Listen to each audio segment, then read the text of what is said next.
యతంతో యోగినశ్చైనం పశ్యంతి ఆత్మానవస్థితం పశ్యంతి ఆత్మానవస్థితం యతంతోప్యాకృతాత్మానో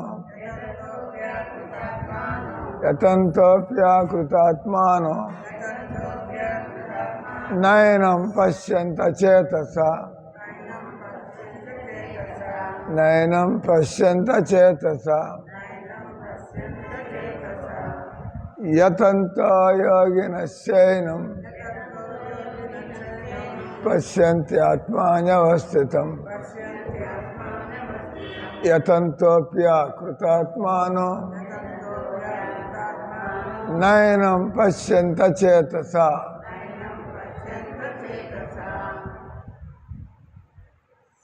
ఆల్రెడీ అనువాదము తాత్పర్యం.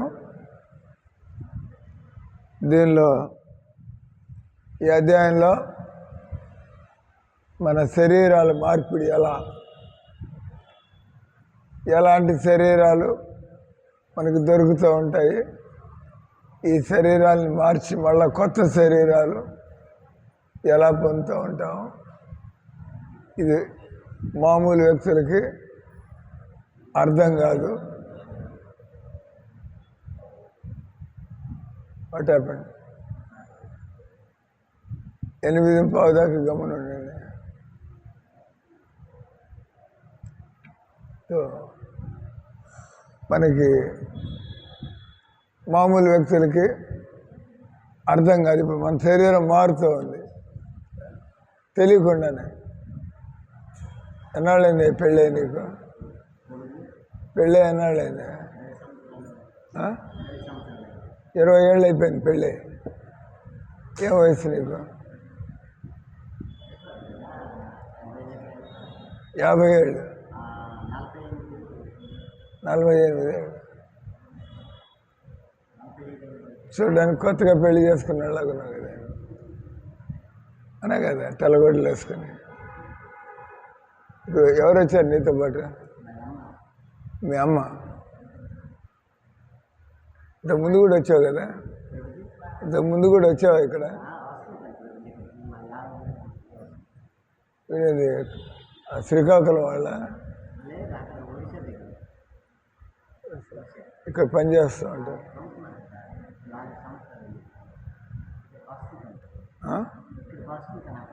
అదే. సో ఇక్కడ శరీరం తెలియకుండానే మన శరీరం మామూలుగా మనం చెబుతాం ప్రస్తుతానికి మనం మధ్య వయస్సులో ఉన్నామని చెబుతారు. అంటే మిడిల్ ఏజ్, లేదా చిన్నపిల్లగల పాప బాబా పాప అటు చూస్తూ ఏ రోజు కారో తెలియదు, పాపలాగే ఉంటుంది. అటు 10 ఏళ్ళు అయ్యేప్పటికీ పెళ్లి వయసు వచ్చింది, పెళ్లి చేయాలి అమ్మాయికి. అటు తెలియకుండానే రోజులు మారుతుంటే ఒక్కరోజుకి తెలియదు ఎదిగారా లేదా, అంతే కదా. 10 ఏళ్ళ తేడా వచ్చేప్పటికి అదే ఇప్పుడు ఈ వయసు 18 ఏళ్ళు అయిపోయింది, పెళ్లి చేయాలా. అంటే మనకు తెలియకుండానే మనం తండ్రి అయిపోతాం, తాత అయిపోతాం. అదో చూస్తూ ముసలాళ్ళు, ముసలితనం వచ్చేస్తుంది. ఏం తెలియటలా ఎలా మారిపోతుంది శరీరం రోజు రోజుకి. దీని అంటారు. కానీ మూర్ఖులైనటువంటి వాడికి విమూఢానాను పశ్యంతి జ్ఞానచక్షుష. మూఢులైన అంటే ఎవరైతే ఎదిగినటువంటి మనస్సు లేదో, ఎవరైతే సాధన చేయటం లేదో, ఎవరైతే గుణాల ప్రభావంలో తమో గుణం రజోగుణం ప్రభావంలో ఉంటారో. ఒక వ్యక్తి ఇంజనీర్ అయి ఉండొచ్చు, కానీ బాగా తాగిన మత్తులో ఉంటాడు, ఏమీ తెలియదు ఆయనకి. తాగిన మత్తులో ఆయనకి బాధ్యతలు తెలియదు, ఆయనకి ఏం జరుగుతుందో తెలియదు. మత్తు దిగిన తర్వాత ఆయనకు అర్థమవుతుంది, నేను డ్యూటీకి పోవాలి, నేను ఇంట్లో ఈ బాధ్యత ఉంది అని.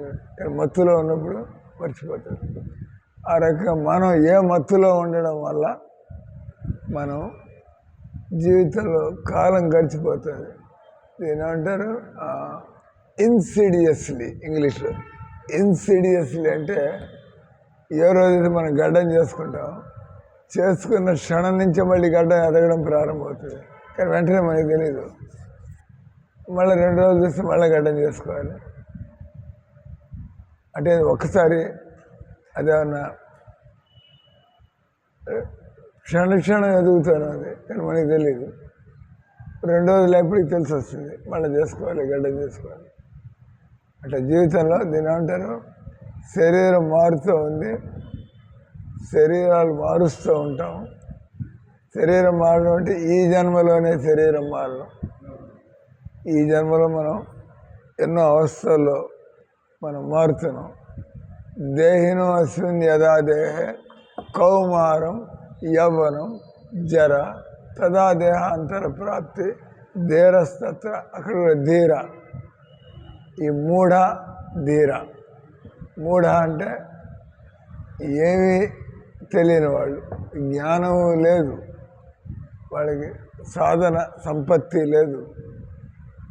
అంటే శరీరంలో ఎలాంటి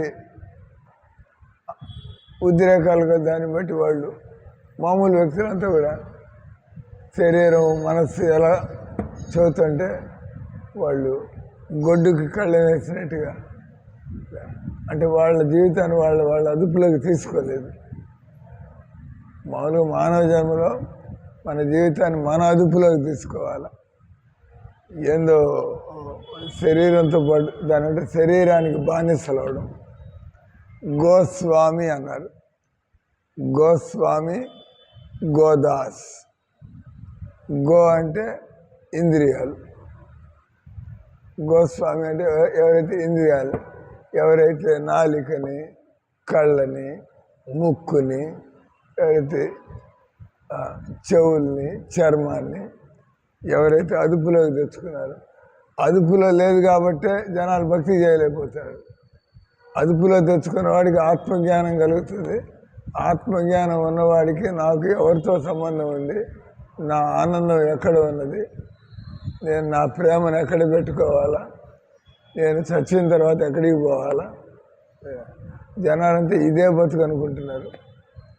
మామూలు వ్యక్తులంతా ఇదే బతుకు. అవన్నీ ఎవడు చూశాడు సార్, ఇప్పుడు మాకు సొంత ఇల్లు ఉంటే చాలు, సొంత ఇల్లు ఉంటే మీకు చావు రాదా అండి, నా ఇల్లు కాబట్టి ఎవడు నన్ను ఇంట్లోంచి పీకి పారేయలేడు, ఒక దెబ్బలో పీకి పారేస్తాడు. యమరాజు వచ్చాడంటే, యమరాజు దృష్టి మన మీద పడిందంటే ఫినిష్. యమరాజు దృష్టి మన మీద పడిందంటే మనం ఇంకా చావు దగ్గర పడింది. ఒకసారి యమరాజు ఆయన మీటింగ్ పెట్టాడు, విష్ణుమూర్తి వీళ్ళంతా కూడా మినిస్టర్లు. విష్ణుమూర్తి వచ్చి ప్రధానమంత్రి, ప్రైమ్ మినిస్టర్, మిగతా వాళ్ళంతా కూడా మినిస్టర్లు. యమరాజు ఒక మినిస్టరు, ఇంద్రుడు ఒక మినిస్టరు, చంద్రుడు ఒక మినిస్టరు, శివుడు ఒక మినిస్టరు, బ్రహ్మదేవుడు ఒక మినిస్టరు. వీళ్ళంతా కూడా విష్ణుమూర్తి కింద పనిచేయాలి వాళ్ళంతా. అప్పుడు మీటింగులు జరుగుతుంటాయి. ఈ సంసారంలో పరిస్థితులు అదుపు తప్పుతుంటే, లేదా జనాలు అధర్మపరులుగా బతుకుతూ ఉంటే రాక్షసుల్లాగా మీటింగులు పెడతారు. పెట్టి మనకు కూడా ఏమైనా సమస్యలు ఉంటే అంటే మోడీ గారు క్యాబినెట్ మీటింగ్ పెట్టి అంతా ఈ సమస్యకి ఏం చేయాలి అంటే భగవంతుడు అని మీటింగ్ వీళ్ళంతా వచ్చారు. దానిలో యమరాజు. విష్ణుమూర్తి వాహనం ఏంది, విష్ణుమూర్తి వాహనం గరుగుమంతుడు. అంటే భగవంతుడు ఎక్కడికి పోయేసినా కూడా గరుగుమంతుడు. దానిలో పెట్రోల్ పోయక్కర్లేదు, ఏం చెప్పక్కర్లేదు. బస్ భగవంతుడి ఆలోచనలు గరుగుమంతుడికి తెలిసిపోతూ ఉంటాయి.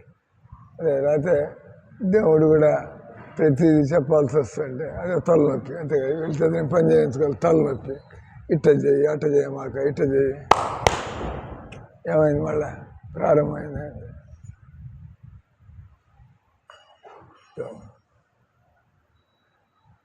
ప్రతిదీ చెప్పాలి. ఇప్పుడు నిద్రపోతున్నాను, నిద్రపోకూడదని చెప్పాలా. కానీ భగవంతుడికి వెహికల్ రిపేర్స్ వచ్చే సమస్య లేదు, భగవంతుడికి ఇంధనం సమస్య లేదు, భగవంతుడు ఈ డ్రైవర్ బుర్రలేని డ్రైవరు యాక్సిడెంట్ చేస్తాడు, ఏం పాడు డ్రైవర్లు యాక్సిడెంట్ చేస్తారు కదా. కానీ భగవంతుడికి ఇబ్బంది అలా. గరుడ నారాయణుడు అంటే కంప్లీట్లీ అలైన్డ్, ఎలా కావాలంటే అలా. సార్ నేను ఎగరలేను సార్ అంత దూరం, అవి మామూలు పక్షుల పని. మామూలు పక్షిని మీరు ఎక్కి వైకుంఠానికి పోయింటే సముద్రం దాటాలంటే హనుమంతుడు దాటాడు, అందరు దాటలేదు. ఎగిరాడు హనుమంతుడు, లంఘించడం. భగవంతుడు బంట అయిపోతే భగవంతుడు మీకు విశేష అధికారాలు ఇస్తే ఏమన్నా చేయగలడు. భగవంతుడు ఏమన్నా చేయించగలడు, ఏమన్నా చేయగలడు అంటే గరుగుమంతుడు. భగవంతుడు ఆయన వైకుంఠానికి వచ్చాడు. ఎక్కడి నుంచి? ఆయన ఈ భూమి మీద ఒక వైకుంఠం ఉంది, దాన్ని క్షీరసాగరంలో శ్వేతదీపం అంటారు. క్షీరసాగరంలో శ్వేతదీపం, ఆ క్షీరసాగరంలో క్షీరోదక సాయి విష్ణువు. క్షీరసాగరంలో వచ్చింది క్షీరోదక సాయి. ఉదక సాయి అంటే ఆ జలాల మీద పౌళించి ఉన్నటువంటి భగవంతుడు. క్షీరసాగర్ ఏమైంది మీకు? ఎవరిని పట్టుకోవాలా? ఎవరిని పట్టుకోవాలి ఇక్కడి నుంచి?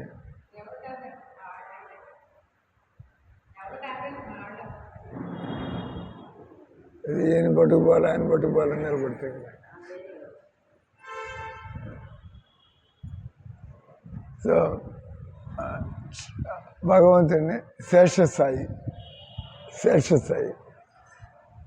శేషసాయి అంటే ఆయన పడగలుండే పాము. ఆయనకి అది పాన్పు, పాన్పు అంటే బెడ్. శేషసాయి. భగవంతుడు పాముతో ఏర్పాటు చేసిన బెడ్ మీద, అంటే అది మామూలు పాము కాదు, ఇది అనంత శేషుడు. భగవంతుడి యొక్క శక్తి, భగవంతుడి యొక్క శక్తులు ఆయనకు కావాల్సిన విధంగా. ఆయన మీలాగా బెడ్ మీద పడుకుంటే ఆయనకి మనకి తేడా అయింది. విష్ణుమూర్తి కూడా యమ పాముల మీద నేకడ పడుకుంటా. మామూలుగా పూల పాన్పు. ఈ అనంతశేషుడు ఆయన భగవంతుడి యొక్క ప్రథమ పార్షదుడు, సేవకుడు. పార్షదుడు అంటే అనంతశేషుడికి ఆయన సృష్టి ప్రారంభం నుంచి భగవంతుడికి ఎలాంటి టెంపరేచర్ కావాలా, భగవంతుడికి ఎలాంటి మెత్తదనం కావాలా, భగవంతుడికి ఎలాంటి అని ఆయనకి తెలుసు. ఆయనే పాదరక్షకులు అవుతాడు, ఆయనే గొడుగు అవుతాడు, ఆయనే పాన్పు అవుతాడు, ఆయనే ఆధ్యాత్మిక జగత్తు అవుతాడు. అంటే ఆధ్యాత్మిక జగత్తులో ఇట్లా ఇది సమస్యలు ఉండవు. ఎరువులు వేయాలి అక్కడ మొక్కలకి, అక్కడ కూడా మనం పురుగు మందులు వేయాలి. వైకుంఠంలో పురుగు మందులు వేయాలా? వైకుంఠంలో పురుగు మందులు వేయాలంటాడు. అక్కడ కూడా వ్యాపారస్తులు కూర్చున్నారా?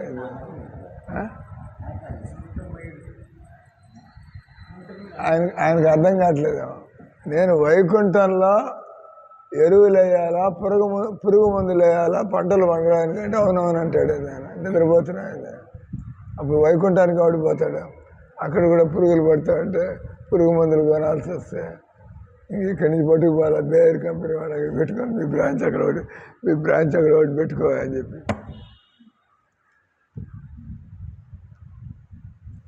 డబ్బులు ఇవ్వాలా?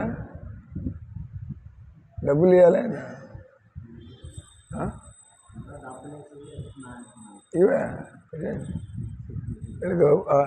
మీరు ప్రసాదంగా పాలిథిన్ వెళ్ళావు చెప్పను బొక్క वाइट पॉलीथीन कवर क्या भी आपके पास एक है ना Hare Krishna Krishna Krishna very sweet tune ఆ పాట కదా ఆ ట్యూన్ మీ కోడలు పాడే ట్యూన్ ఎక్సలెంట్గా ఉంది అందుకే నాకు నేర్చుకోవాలండి ఎవరు పాడమంటే పాడలేకపోయింది గుర్తుగా ఎట్లా ప్రారంభించాలా హరే కృష్ణ అనేది ఎలా అయినా ప్రారంభించవచ్చు హరే కృష్ణ హరే కృష్ణ హరే కృష్ణ కృష్ణ కృష్ణ అందుకని ఆ ట్యూన్ అంటే ఏ ట్యూన్ మనకు అర్థం కాదు హరే కృష్ణ మంత్రాన్ని ఇంకా ప్రసాదం వస్తుంది అండి వెయిట్ అంటే ఏదైనా ట్యూన్ తలకాయలు పడాలంటే వింటూ మనకి ఆ ట్యూన్ నచ్చితే వెళ్ళిగా ఆ ట్యూన్ అనగానే హరే కృష్ణ నేను మర్చిపోయాను నేను పాడదాం అనుకున్నాను నాకు గుర్తు రావట్లే హరే కృష్ణ హరే కృష్ణ హరే కృష్ణ హరే కృష్ణ ఇవన్నీ గుర్తొస్తున్నాయి కానీ అది రారా అది చెప్పగానే ఆ ట్యూన్ పాడడం కానీ అరే సింపులే అంత కష్టమేం కాదు మీరు నేర్చుకున్నారా ఆయన పాడండి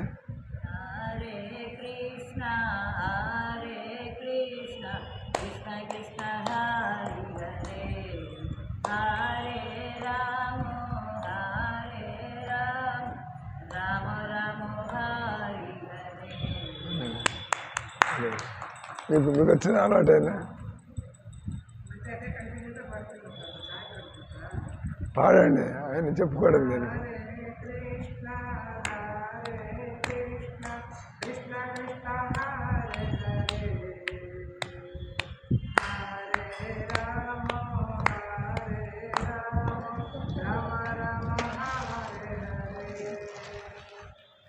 వచ్చారు శారదమ్మ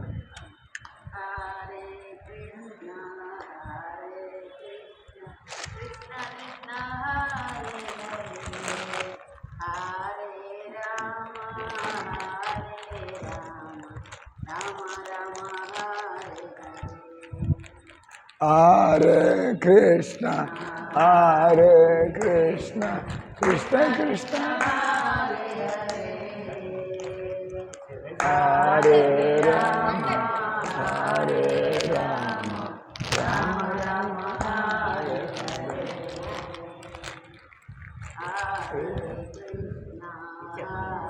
ముగ్గురు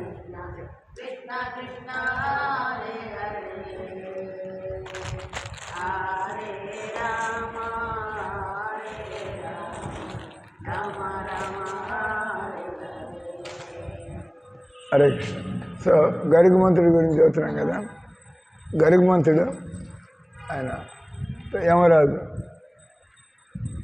నారాయణుడు ఆయన శ్వేతదీపం నుంచి వైకుంఠానికి ఆయన గరుగ్మంతుడి మీద గేర్లు మార్చక్కర్లా థర్డ్ గేర్ ఫిఫ్త్ గేర్ పని చేయటం లేదు నాన్ సెన్స్ ఏముండదు అక్కడ సో వెంటనే భగవంతుడు ఆయన ఇచ్చా మాత్రంగానే మామూలుగా మనకి ఎన్ని కిలోమీటర్లు అంటే గంటలు లెక్క పెట్టుకుంటూ ఉన్నాం అంతే కదా మనకి 50 కిలోమీటర్లు అంటే కనీసం ఒక గంట పడుతుంది సార్ అంటే 100 కిలోమీటర్లు ఇక్కడి నుంచి ఒంగోలు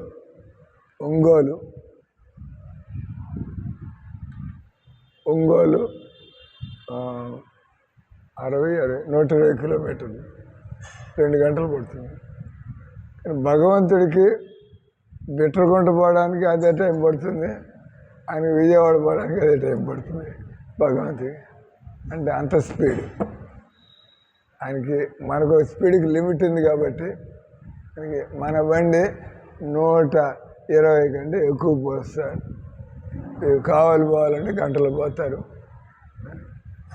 మరి అంత డబుల్ డిస్టెన్స్ పోవాలంటే మీరు 2 గంటలు పట్టాల్సిందే.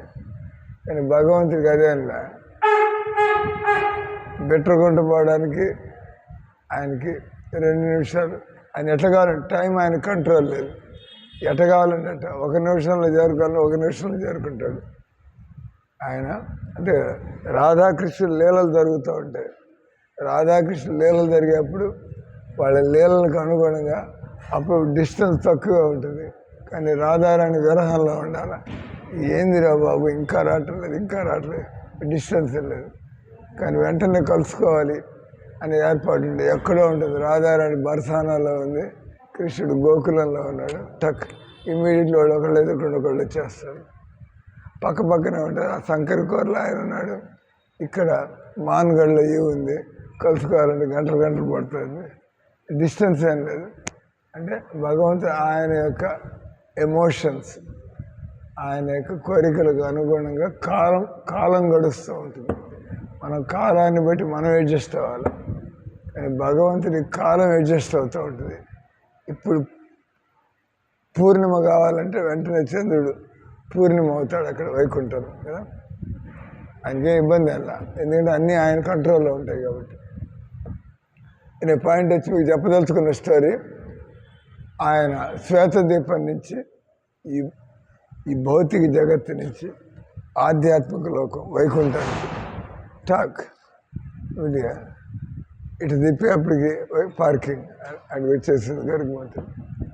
గరుగ్మంతుడు బయట ఉన్నాడు, విష్ణుమూర్తి లోపలికి పోయాడు. పార్కింగ్ ప్లేస్లో గరుగ్మంతుడు ఉన్నాడు. ఈ లోపల మీటింగ్ పిలిచాడు, అందరు వచ్చేస్తున్నారు. బ్రహ్మదేవుడు వీళ్ళంతా, యమరాజు వచ్చాడు. యమరాజు ఆయన ఎక్కడికి పోయినా కూడా ఆయన పని చూసుకుంటూ ఉంటాడు. అంటే ఎక్కడికి పోయినా కూడా కలెక్టర్ గారు, నెల్లూరు కలెక్టర్ చంద్రబాబు నాయుడుతో కాన్ఫరెన్స్, ఈ జిల్లాను దృష్టిలో పెట్టుకుని అటు ఆయన పని చేయాలి, ఇటు ఈ పని చేయాలి. అట్లా క్లోజ్ ది క్లాస్ ఒక 2 నిమిషాల్లో.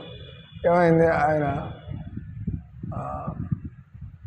యమరాజు చూసేప్పుడు అక్కడ పెద్ద పక్షి ఉంది, అక్కడ పక్షి వైకుంఠంలో. గరుగ్మంతుడు గమనించాడు, ఇది యమరాజు అట్లా చూస్తున్నాడంటే దానికి టైం అవి ఈ పక్షి చావబోతుందని. ఆ పక్షి చావడం రాసి పెట్టింది. అది కూడా ఎక్కడ రాసింది, ఈ సప్తలోకాలు దాటి ఈ భూమి మీద ఒక చెట్టు త్వరలో చావాల్సింది అది. అందుకని ఆయన అనుకున్నాడు, యమరాజు ఇది ఎట్లా వీలవుతుంది, ఈ పక్షి అక్కడికి ఎలా వెళ్తుంది, ఈ టైంలో చావాలా, ఇదంతా ఎలా వీలవుతుంది. కానీ యమరాజుకి తెలుసు, అంటే దేవుడి ఏర్పాటు, ఎవరు ఎక్కడికి పోయి చావాలా, ఎవరు ఎక్కడికి పోయినప్పుడు చావు వస్తుంది అంట. అదైతే ప్రభు యొక్క లీలల అపరంపారం భగవంతుడి లీల. ఆయనకు కూడా ఆశ్చర్యంగా ఉంది. ఈయన మీటింగ్కి పోతున్నాడు, అక్కడ చావాలా, ఎలా ఏర్పాటు అవుతుంది, ఎంత దూరం ఎలా అవుతుంది అని తెలుసు. భగవంతుడి యొక్క ఏర్పాటు. ఈ లోపల గరుగ్మంతుడు అనుకుంటాడు, ఈ యమరాజు అట్ట దృష్టి పెట్టి చూసేస్తున్నాడు, అంటే ఈ పక్షి చావు వచ్చినట్టుంది. పాపం నేను పక్షిరాజుని, గరుగ్మంతుడు పక్షిరాజు, నా జాతిని నేను కాపాడుకుంటా అని చెప్పి యమరాజు ఇక్కడ దగ్గరలోనే ఉన్నాడు. ఆయన గట్టిగా చూసి వస్తుందేమో. ఈ మీటింగ్ అయ్యే లోపల నేను ఈ పక్షిని తీసుకెళ్ళి ఈ 7 సముద్రాలు దాటి అక్కడ పెట్టేస్తా, దాని విధంగా యమరాజు దృష్టిలో పడదని చెప్పి అది టక్కని నో టైం. గరుగ్మంతుడికి టైం పట్టదు. ఆ టక్క తీసుకెళ్ళి అక్కడ ఆ చెట్టు త్వరలో అక్కడ ఈ పక్షిని చంపడానికి ఆ త్వరలో ఒక పాము రెడీగా ఉంది. టక్ చనిపోయింది. సో ఈయన యమరాజు బయటకు వచ్చాడు, అక్కడ పక్షి లేదు. ఆయన చూశాడు, 7 సముద్రాలు దాటి అక్కడ చచ్చిపోయి పడింది.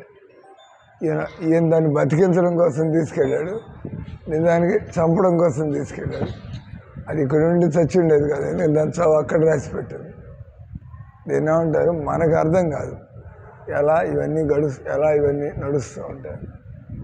మనం క్షుద్ర మానవులు కాబట్టి మనం చేయగలిగింది, చేయవలసింది భగవన్నామాన్ని మనం శ్రద్ధగా మనం అంటూ ఉన్నట్లయితే ఈ ప్రకృతి నియమాల్ని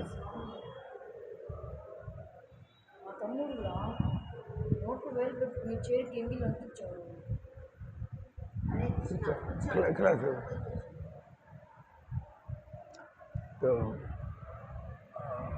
భగవన్నామం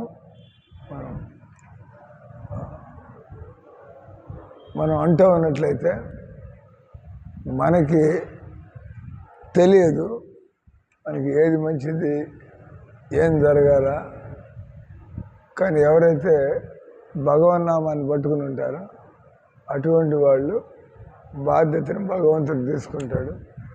మనం చేయాల్సింది భగవన్నామాన్ని మర్చిపోకుండా ఉండడం, మిగతాదంతా మనకి ఆయన చూసుకుంటాడు. దాన్ని శరణాగతి అంటారు.